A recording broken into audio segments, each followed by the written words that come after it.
All right, welcome to Lesson 1, Introduction to Integers. So the goals of today are to be able to understand the relationship of a number and its opposite. Also, to recognize that the opposite of numbers, our opposite is the number itself. So the opposite of the number's opposite is the number itself. And that you can explain positive and negative numbers and how they relate to real-world examples and the meaning of each. So first, let's talk about what is an integer. An integer are the set of positive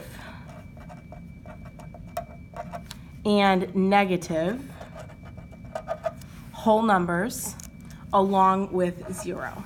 Okay, so integers are basically your counting numbers, 1, 2, 3, 4, 5, but then you're also adding in there 0, and you're adding in there -1, -2, -3, -4, -5, so on and so forth.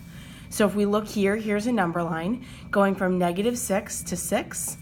All of these are integers. Okay, it's important to know that integers are whole numbers.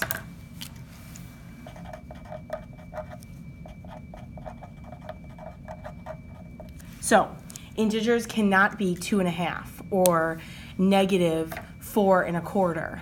Those are not whole numbers. So now let's break integers down into the positive and the negative numbers. Positive numbers, you already know. Positive numbers are greater than 0. Some positive numbers are written with a plus sign. However, positive numbers do not have to have a plus sign before it in order to be considered positive. If there is no sign in front of the number, it is understood that the number is positive. Some examples of positive numbers might include 4, 6, 8, 11. Okay, so any of the numbers to the right of 0 on the number line. All right, now let's talk negative numbers. Negative numbers are less than 0. Negative numbers are always written with a minus sign in front of it. Some examples of negative numbers might include -3, -5, -10, and -17. Now, I explained to you that integers are positive and negative numbers, including 0. However, 0 is a special number because 0 is not positive and it's not negative. It's what we call a neutral number. So again, 0 is not positive or negative. Okay, it's neutral. So on a number line, opposites are numbers that are the same distance from 0, but are on different sides of 0. 0 is its own opposite. So if you try to find the opposite of 0, it would just be 0. So let's look at this. -4 and 4 are opposites. So -4 and +4 are opposites. Because if we look here, if we find -4 on the number line and we count how many spaces -4 is away from 0, it's 4 spaces. If we count how many spaces +4 is from 0 on the number line, it's 4 spaces. So I could write that -4 and 4 are opposites. Now let's practice. What is the opposite of 9? So you can look at a number line and you can find +9, and you know that that's 9 spaces away from 0. So if we look at the opposite side of the number line, the opposite of +9 would be -9. The opposite of 3 would be -3. The opposite of -10 would be +10. The opposite of 0, again, is just 0 because 0 is its own opposite. All right, let's look at the back side. So what we want to talk about now is how these integers are represented in the real world. So what we're going to do is we're going to sort the following words into either a positive example or a negative example. So if we talk about this, above sea level, first of all, let's talk about what sea level is. Sea level is where the ocean meets the beach or meets the coast, okay? And when we're talking altitude, like how many feet something is above sea level, this would be, sea level is like our 0 point. So if we're talking about how high something is above sea level, that's going to be a positive relationship. So we can write above sea level in here. Okay? Now let's talk about rise. Well, rise is a word that we use to describe something going up. So that's going to also be positive.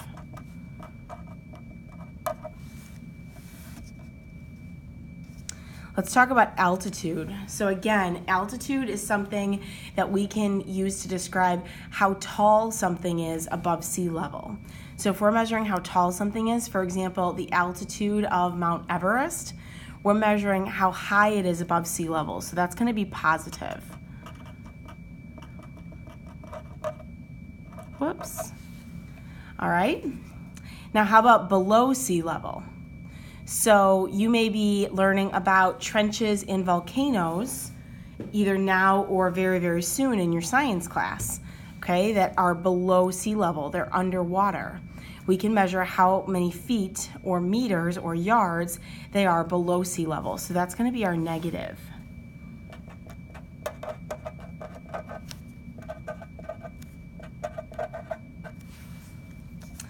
Ooh, now let's talk about deposit. Deposit is something that you use in banking, and it's when you put money into an account. So if I put money into my checking account, I'm making a deposit. So this would be positive because I'm increasing the amount of money in my checking account. Now let's talk about withdrawal. Withdrawal is also something that you commonly see in banking, and this is where you take money out of a bank account. So this would be negative because you're losing money.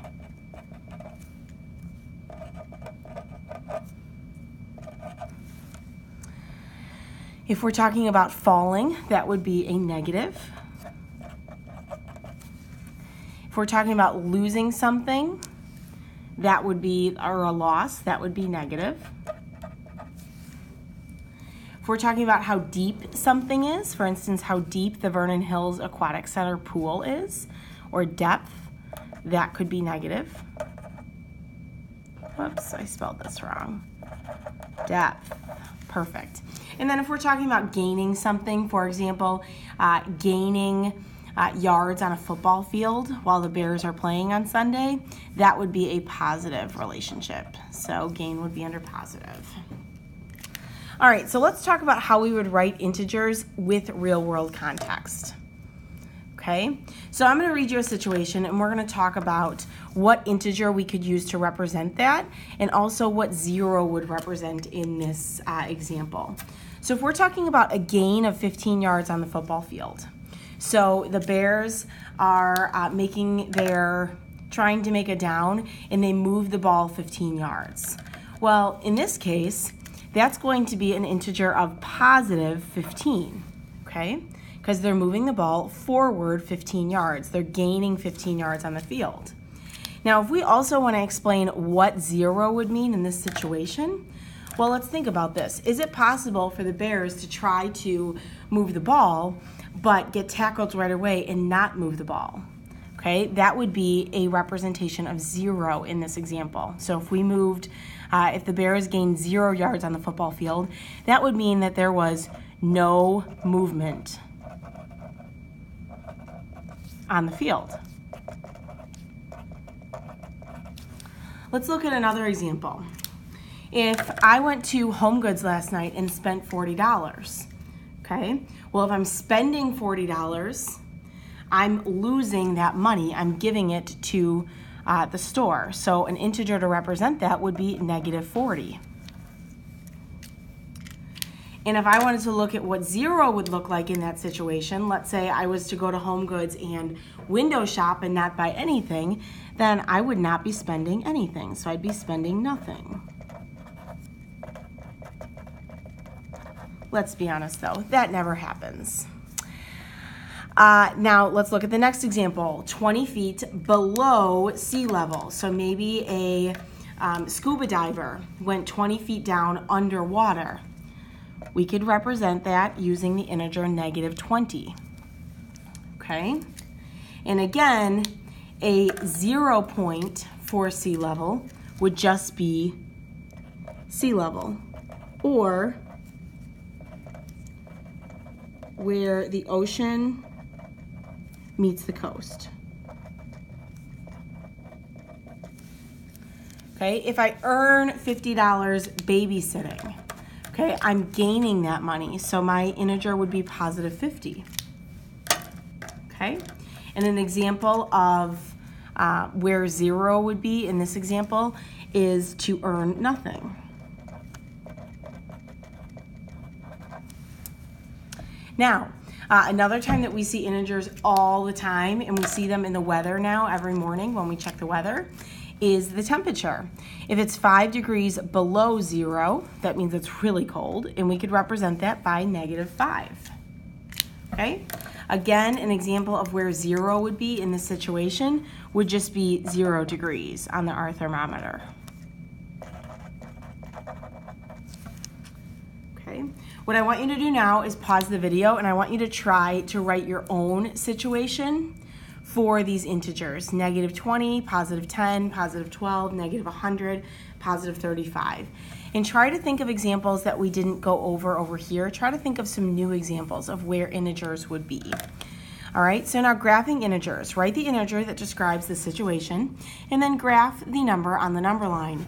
When graphing, you plot a point on the number line. Oh, and you know what? My number lines did not print. That's okay. You can just draw a number line on your paper. So if a wrestler gains 7 pounds, we can represent that with the integer of positive 7. Now, if I was to draw a number line with negative 10 and 0 and positive 10, I know that positive 10 is going to be here between 0 and between 10. So I can go ahead and make 10 little tick marks. And then positive 1, 2, 3, 4, 5, 6, 7, 8, 9, 10. And I can plot the point at positive 7 right there. All right, let's try another one. I moved 5 spaces back on the game board, so an integer to represent this could be negative 5. Again, we can, in order to graph this integer, we'd have to plot it on our number line. You can put 0 here. Negative, let's do negative 8 on the left, because it does not always have to be negative 10. And then we can make tick marks in between 0 and negative 8 and number them: negative 1, negative 2, negative 3, negative 4, negative 5, negative 6, negative 7, and negative 8. And then we can plot that point of negative 5 right where the negative 5 is. All right, thanks so much for watching the video. Before you start the homework, I do want you to get these examples that you created checked by a teacher in your classroom. So go ahead, get them checked, and then you will get a copy of the homework.